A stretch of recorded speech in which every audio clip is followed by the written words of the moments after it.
Hair ট্রান্সপ্লান্টের পরে আমাকে ভর্তি থাকা লাগবে কিনা,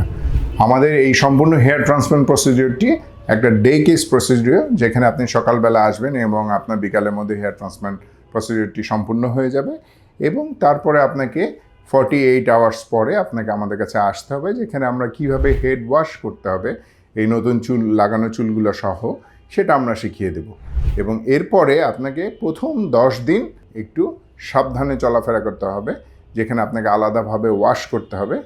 এই যেভাবে আমরা শিখিয়ে দিচ্ছি। আর যদি আপনি জিজ্ঞেস করেন আমি কবে থেকে অফিস করতে পারবো, আমরা বলি যে সাধারণত আপনি যদি চান আপনি পরের দিন থেকেও ক্যাপ পরে আপনি অফিস করতে পারেন, সার্জিক্যাল ক্যাপ যেটা আমরা দিয়ে দিব, অথবা আপনি 3 দিন রেস্ট নিয়েও আপনি সরাসরি কাজে জয়েন করতে পারেন। তবে এর কিছু নির্দিষ্ট ইনস্ট্রাকশন রয়েছে যেটা আমরা প্রতিটা হেয়ার ট্রান্সপ্লান্ট রোগীকে পরবর্তী সময়ে দিয়ে দিচ্ছি।